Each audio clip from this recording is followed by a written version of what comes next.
Olá pessoal, tudo bem? Então vamos começar agora a falar um pouquinho sobre economia da inovação, né? É o próximo tópico relacionado à economia industrial, né? Então acho que a primeira coisa que a gente tem que entender, né, é o que é inovação, o que significa inovar. Então a economia da inovação é a parte da economia que tem como objeto, né, as inovações tecnológicas e as organizacionais. E basicamente ela tem uma visão dessa inovação do ponto de vista da microeconomia, né? Porque a inovação também é extremamente importante para a macroeconomia, né? Porque uma das maneiras que um país, ou uma das principais maneiras que um país pode crescer economicamente é justamente por meio das inovações tecnológicas. Né? Então vamos relembrar, né, o que é inovação, que é uma questão lá da microeconomia.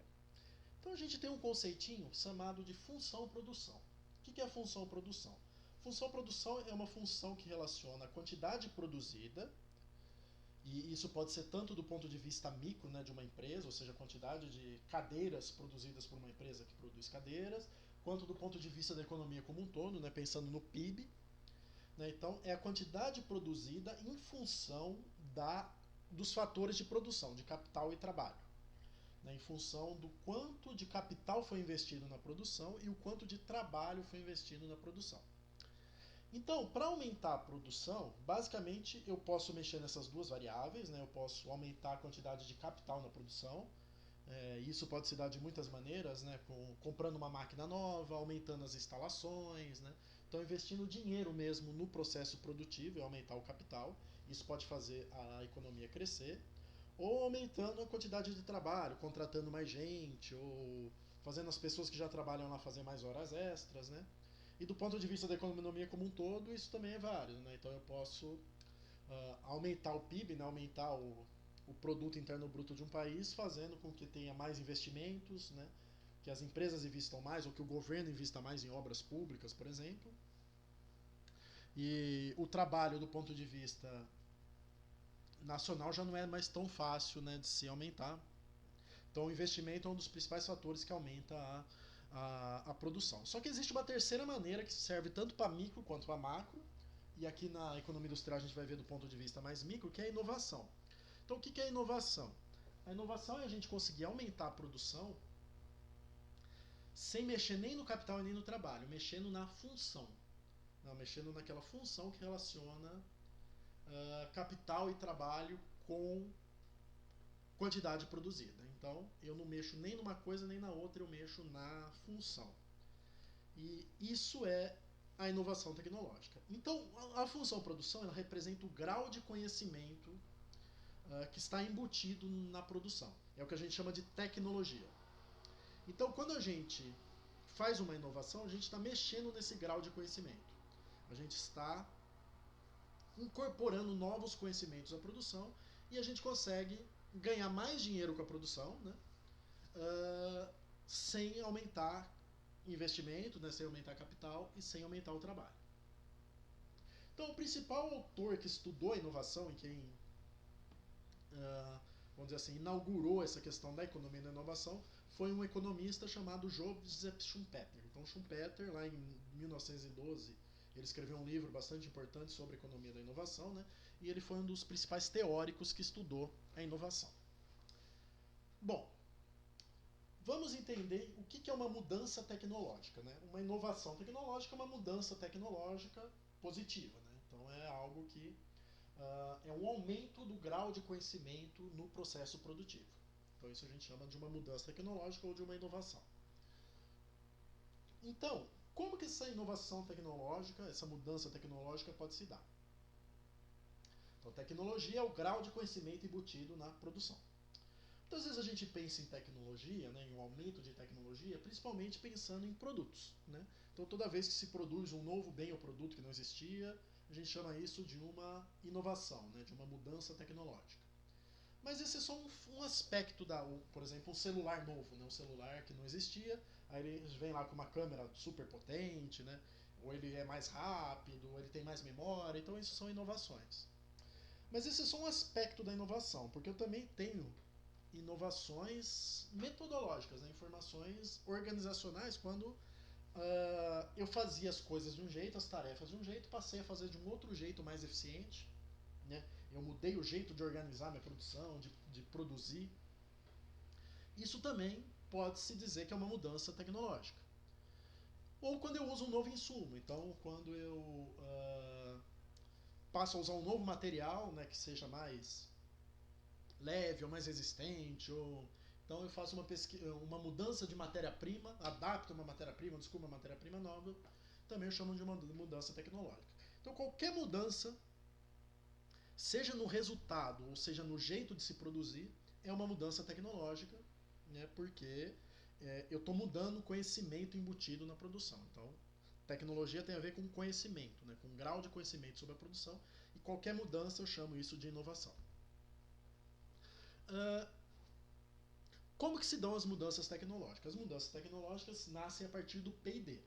P&D, pesquisa e desenvolvimento, ou seja, eu preciso fazer pesquisa, preciso pesquisar, eu preciso testar, eu preciso usar o método científico para se ter mudanças tecnológicas. Eu preciso produzir o conhecimento se eu quiser mudar o conhecimento relativo ao processo produtivo.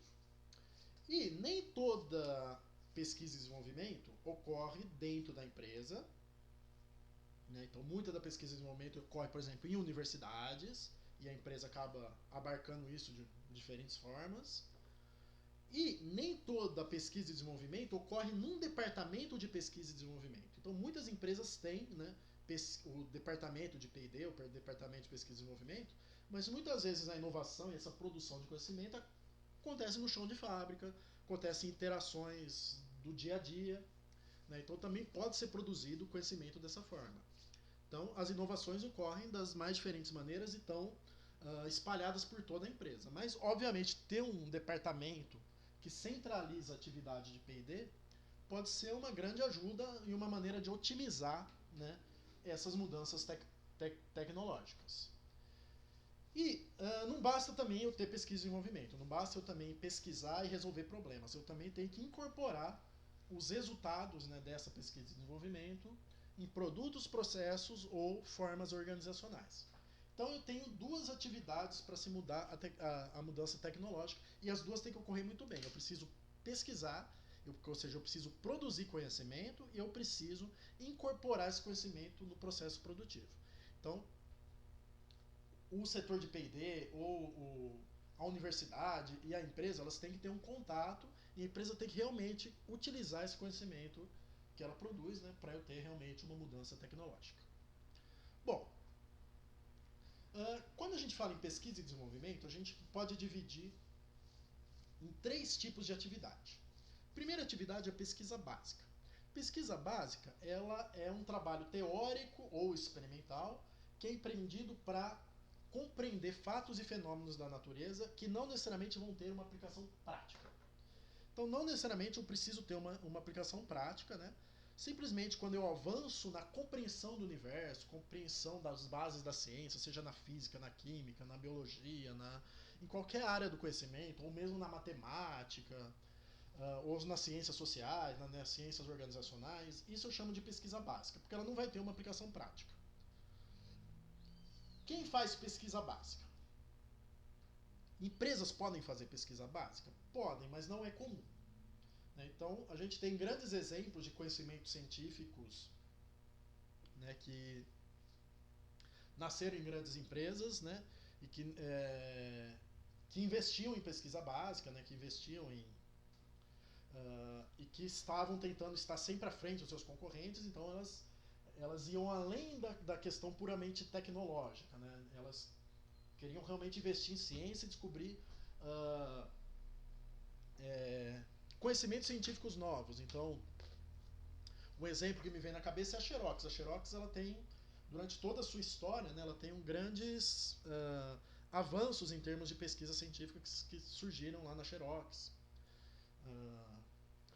E isso é bastante importante, mas não é comum, porque pesquisa básica, ela não tem um retorno tão rápido. Então, às vezes a empresa precisa investir muito para não ter um retorno. Então, as empresas fazem mais o tipo de pesquisa aplicada, e pesquisa básica precisa ser feita de outros atores para avançar na pesquisa básica, né? Que ela é tão importante quanto a pesquisa aplicada para a economia, né? Mas eu preciso mais de um apoio do governo para que essas pesquisas básicas avancem. Então aí a gente entra as universidades, entra os centros de pesquisa, e para as empresas sobram mais a pesquisa aplicada, né, que são investigações concebidas com a finalidade de adquirir novos conhecimentos para finalidades práticas, para resolver problemas práticos. Então eu estou com um problema, né, no novo produto que eu quero desenvolver, ou no meu processo, e aí eu uso os conhecimentos científicos já exercidos para desenvolver uma nova tecnologia que resolva esse problema. Né? Então isso é uma pesquisa aplicada e essa é mais comum em termos de empresas. E a gente tem aquela pesquisa do dia a dia, que é o que a gente chama de desenvolvimento experimental. Então, a todo momento eu preciso fazer testes com os produtos, né, ver se eles têm uma viabilidade técnica, se eles estão funcionando, se eu posso ter algum tipo de aprimoramento. Então, ou eu preciso aperfeiçoar processos, sistemas já existentes, então isso é uma atividade de desenvolvimento experimental. Né. Então, pesquisa aplicada talvez fique mais centralizada em departamentos específicos para isso, né, de P&D, e esse desenvolvimento experimental ele é mais espalhado na empresa em todos os setores. Bom, já que a gente falou dessa diferença entre pesquisa básica e pesquisa aplicada, é interessante a gente entender o Sistema Nacional de Inovação, o Sistema de Inovação Nacional, né, o SNI, que é um conjunto de instituições que contribui para a inovação. E dentro dele a gente tem as universidades, os institutos de pesquisa, as agências de fomento, né, a pesquisa e a inovação, o sistema educacional como um todo. Então, o que é esse Sistema Nacional de Inovação? Então, para a gente ter inovação, e para um país, né, eu volto a repetir, a inovação é fundamental para se ter crescimento econômico, a gente precisa de um ecossistema e precisa de várias instituições se apoiando umas às outras. Né? Então não pode ficar tudo nas costas das empresas, nem tudo nas costas do governo. Então a gente precisa desses elementos se apoiando entre si. Então a gente tem as universidades, né, que fazem pesquisa e fazem ensino também, né? Então a universidade tradicionalmente trabalha com ensino e pesquisa e extensão. Os institutos de pesquisa são mais focados apenas em pesquisa e não em ensino, né? Talvez um dos maiores exemplos de instituto de pesquisa mais famoso aqui do Brasil, a gente pode dizer que seria a Embrapa, né? Que tem um trabalho importantíssimo na área agrícola. A gente tem as agências de fomento, que são bastante importantes, né? Então as agências fomentam a pesquisa e a inovação. FAPESP, né, dentro do estado de São Paulo, a gente tem outras estaduais como a FAPERJ. Então a gente tem as instituições de pesquisa estaduais. E a nacional, né, a gente tem o CNPq, que foi criado para expandir a ciência e tecnologia brasileira. E tem a CAPES, né, que é mais voltada para pós-graduação, né, que também é um elemento importante, né, pós-graduação, para se produzir pesquisa. E a gente tem o sistema educacional como um todo, né, que também é importante para ter pesquisa e desenvolvimento. Bom, entendido o Sistema Nacional de Inovação, é legal a gente falar um pouquinho também sobre o ciclo de inovação. Então a inovação ela passa por algumas etapas. Toda inovação ela começa como uma invenção. Uma invenção é a criação de uma coisa nova, de uma ideia nova. Né? Então toda vez que eu resolvo um problema de alguma forma, crio alguma coisa nova, eu tenho uma invenção. Seja uma invenção organizacional, seja uma invenção de um novo produto, né? Mas ela ainda não é uma inovação, né? Porque por enquanto ela só é uma ideia que foi desenvolvida e que funciona tecnicamente. As invenções elas podem ser patenteadas. E o que é uma patente, né? Uma patente ela é um registro de propriedade que garante exclusividade na exploração comercial de uma invenção. Então, em outras palavras, é o seguinte: invenções, né, elas custam caro. Então a empresa precisa investir bastante dinheiro para ter uma invenção para conseguir solucionar o problema, e nem sempre essa invenção ela dá certo. Então é uma atividade, além de cara, é uma atividade cheia de risco, porque no fim eu posso investir tudo e por água abaixo, tudo dá errado. Então a patente é uma maneira de proteger as empresas que investem em invenção e estimular as empresas a investirem, né, em criarem novas tecnologias, novas novas ideias, né, que possam melhorar o sistema produtivo e melhorar a economia. Então a patente é uma maneira de proteger isso. Então eu faço um registro, isso pode ser bastante burocrático, né, principalmente no Brasil, e aí eu tenho a exclusividade uh, de explorar essa minha invenção, e qualquer pessoa que queira utilizar tem que pagar para mim um royalty. Então isso acaba criando uma barreira de entrada, né, dentro do meu mercado. Eu posso até, quem sabe, até virar um monopólio desse mercado, porque eu vou ter uma vantagem absoluta de custos, né, lembrando da aula anterior. Mas as patentes não são eternas, elas têm um prazo de validade, porque depois é interessante que, que outras empresas também passem a adotar essa tecnologia, né, para que o país se desenvolva. Então, patentes têm um prazo de validade. Não necessariamente as invenções vão se tornar inovações. Então, o que é uma inovação? Uma inovação é uma patente que deu certo, ou seja, uma patente não, porque não necessariamente a invenção vira uma patente. Mas a inovação é uma invenção que deu certo, uma invenção que se tornou um sucesso comercial. Então, ela foi implantada e conseguiu reduzir o custo, se for uma inovação mais organizacional, ou foi um produto que foi lançado com sucesso no mercado, aí ela se deixou de ser uma invenção e passou a ser efetivamente uma inovação.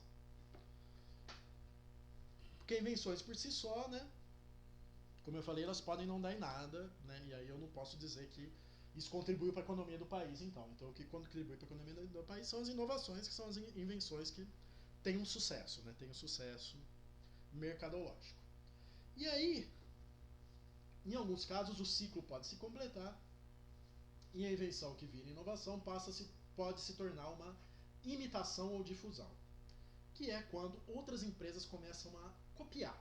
Né? Então, quando a inovação se dissemina ao ponto de começar a ser imitada por outras empresas, né? Então aí a invenção, que era uma invenção e virou uma inovação, ela se dissemina e aí eu posso dizer que ela chegou no fim do ciclo, que é virou uma imitação, uma difusão.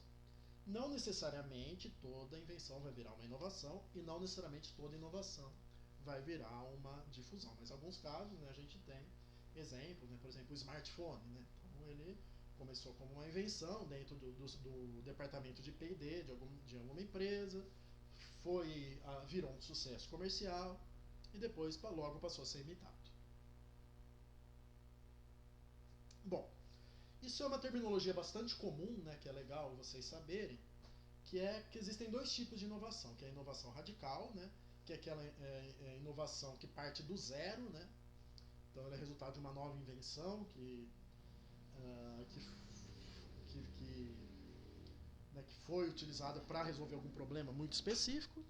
Ela é mais rara e mais arriscada e mais cara. E as inovações mais comuns são as inovações incrementais, que é quando eu pego produtos já existentes ou processos já existentes e faço pequenas melhorias. Então aquelas pequenas melhorias do dia a dia são inovações incrementais, né, que são tão importantes quanto, né, inovações radicais. Bom, para a gente finalizar, né, agora que a gente já viu os principais conceitos referentes à economia da inovação, o Schumpeter, né, que foi aquele pesquisador, aquele economista que foi o maior estudioso das inovações, ele postulou lá no século X, lá no década de 10 do século XX, duas hipóteses para a inovação. Primeira hipótese é que a inovação cresce com o tamanho da empresa. Ou seja, quanto maior a empresa, maior seria a capacidade de inovar. E ele diz que o nível de inovação cresce com a concentração do mercado. Então, em outras palavras, assim, no monopólio a gente teria uma empresa mais inovadora do que numa concorrência perfeita. Será que isso é verdade, né? Então vamos discutir um pouquinho isso, né? Já que passou muito tempo, né? E o que dá para afirmar em relação a essas duas hipóteses que a economia industrial avançou. Então, algumas explicações, né? Primeira delas, imperfeições no mercado de capitais. Então, o mercado de capitais é aquele mercado de oferta e demanda de dinheiro. Por exemplo, os bancos, as financeiras, né, fazem parte do mercado de capitais, que eles emprestam dinheiro, né, ou tomam dinheiro de você para te pagar um certo juros. Né? Então, acontece que as grandes empresas, né, que já têm um certo nome, elas conseguem mais financiamento mais barato, têm mais acesso a crédito do que empresas pequenas. né, porque elas dão mais garantias para o sistema financeiro. Então essas imperfeições no mercado de capitais poderiam explicar por que empresas maiores financiam mais. Tem mais capacidade financeira para se investir em inovação. Outra questão é a existência de economia de escala. Então, para inovar, eu preciso de custos fixos muito elevados. Significa o quê? Que uma empresa que inova bastante, por exemplo, e tem um departamento de P&D muito ativo, ela precisa de profissionais altamente gabaritados, né? Precisa de pessoas que trabalhem muito forte, né? nessa inovação, que vão ganhar altos salários, e sem contar que o tempo desses profissionais não necessariamente vai reverter em uma coisa que vai poder ser utilizada. Muitas vezes, como eu falei, a atividade de pesquisa e desenvolvimento pode não dar em nada, né? Então, a empresa vai gastar muito, né? E para ela conseguir diluir esses custos fixos relacionados ao P&D, ela precisa vender bastante. Então ela precisa de economia de escala, precisa vender em muita quantidade, né, para poder diluir esses custos fixos da inovação. E uma empresa pequena, ela não teria essa capacidade. E terceiro é que as empresas grandes estão mais bem posicionadas no mercado para explorar os resultados incertos da inovação. Então, vamos supor que eu estou planejando uma coisa, mas de repente a inovação não sai aquilo que eu esperava, mas ela me dá outras oportunidades. E eu tendo uma empresa grande, já com uma marca forte, que tem acesso a canais de distribuição, que seja bem conhecida dos consumidores, né, eu tenho mais capacidade de explorar, seja lá o que sair da inovação. Eu posso dar um jeito de explorar, né, eu tenho mais ferramentas para explorar esses resultados incertos da inovação do que empresas pequenas. Por outro lado, hoje a gente tem cada vez mais se fala nas chamadas startups, né, que são empresas pequenas, altamente inovadoras. E por que talvez essas empresas sejam mais inovadoras do que empresas grandes, né? Porque eu posso ter deseconomias de escala, ou seja, quando a empresa fica muito grande, tem um departamento muito grande, né, fica difícil ela gerenciar as atividades de P&D. Isso pode tornar os departamentos de P&D mais ineficientes, né, porque fica muito difícil eu ter um controle gerencial, então o departamento fica grande, fica ineficiente. E a gente pode dizer que existe uma perda do espírito empreendedor. Então a empresa muito grande ela pode se tornar burocrática, né, cheia de normas, cheia de... Isso pode desestimular esse espírito empreendedor, né, que é tão vital à inovação, né, que eu preciso sair do lugar comum, preciso pensar fora da caixa, e talvez empresas menores podem fazer isso de uma maneira mais efetiva, né, que uma empresa pequena não consegue. Tamanho da empresa e inovação, né? Então, o que as pesquisas encontraram? Então, diferentes pesquisas encontraram que a relação entre tamanho da empresa e inovação pode ser fracamente positiva, né? Uma relação linear, ou seja, quanto maior a empresa, mais ela inova, mas não é uma relação não é uma relação tão forte. Então não é porque a empresa fica maior que necessariamente a inovação vai aumentar na mesma proporção. Então vai ter uma relação, mas é uma relação fraca. Algumas outras pesquisas dizem que é uma relação que começa forte, né? Então a empresa aumenta e aumenta a capacidade dela inovar, mas depois essa relação vai perdendo força e vai diminuindo constantemente, né? Essa relação entre tamanho e inovação. Então o que modela melhor seria uma função logarítmica, né?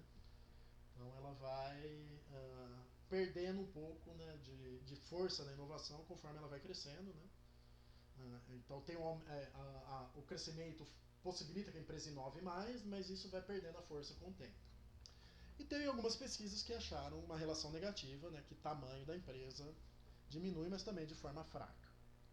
E algumas até na forma de U, ou seja, uma empresa pequena pode ser altamente inovadora, conforme ela cresce vai caindo e depois pode subir de novo à medida que isso aumente. Já em termos de concentração, né, chegou à conclusão que depende das características de cada indústria. Então, alguns resultados relatam que investimentos em P&D são positivamente relacionados e outros que são negativamente relacionados, mas é a mesma coisa. Qual é o argumento por trás dessa questão de concentração? Né, que quando a empresa é muito, muito competitiva, quando o mercado é muito competitivo, né, a empresa tem menos possibilidades de investir numa coisa que não necessariamente vai dar um retorno para ela, porque ela está muito preocupada com o seu competidor, né? Então ela não vai poder fazer esses investimentos. E uma empresa que está mais confortável no mercado, que apresenta alguma vantagem competitiva, algum tipo de poder de mercado, ela poderia explorar mais a inovação, mas também os resultados das pesquisas não foram conclusivos, né? Também tem algumas que falaram de um U invertido. Bom, alguns problemas dos estudos empíricos, né? Então, primeiro, como que se contabiliza inovação, né?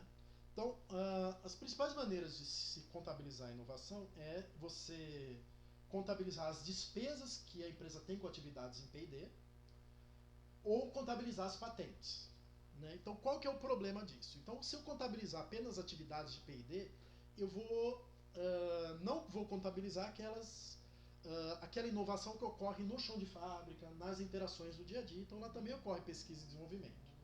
Mas, para contabilizar inovação, se costuma contabilizar apenas as despesas em P&D organizadas, né? Então, isso subestima a intensidade das despesas que podem estar ocorrendo no chão de fábrica. Então, outra questão é que muitas vezes as mudanças tecnológicas podem vir de fora da empresa, né? Então, pode não necessariamente vir de um gasto em P&D efetivo, mas pode vir, por exemplo, de uma pesquisa de uma universidade feita por um aluno de iniciação científica que vai trabalhar na empresa e traz aquelas ideias, né? Então, é conhecimento que foi produzido fora dali, com investimento fora dali, mas que se dissemina na empresa, né? E em termos de patentes, né, patente é um grande indicador de desenvolvimento, que é um resultado efetivo e palpável do P&D, mas não é o único. Então muitas inovações não viram patente, né, não são patenteadas, porque às vezes não vale a pena, né, e são usadas lá no chão de fábrica para aumentar a produtividade e ficam por lá mesmo. Bom, algumas questões, né, o que é uma mudança tecnológica, dei alguns exemplos, então a gente discutiu isso nessa aula. Quais são as duas fontes básicas de uma mudança tecnológica, né? Basicamente, eu tenho a mudança no produto, eu tenho a mudança organizacional. Quais são os principais tipos de atividade de P&D, né? A gente falou da pesquisa básica, aplicada e do desenvolvimento experimental. O que é o Sistema Nacional de Inovação, né? O Sistema de Inovação Nacional. Qual a diferença entre inovação, invenção e imitação, lá do ciclo. Qual a diferença entre uma inovação radical e incremental. Quais são as duas hipóteses de Schumpeter sobre inovação, os principais argumentos e contra-argumentos em relação a essas hipóteses, e quais foram as conclusões dos estudos empíricos sobre as hipóteses do Schumpeter, né? Que a gente viu que não foram nada conclusivas, né? Mas se testou usando algumas variáveis importantes para se medir inovação, que é patentes e gastos em P&D. Então era isso na aula de hoje, agradeço a vocês e até a próxima. Muito obrigado.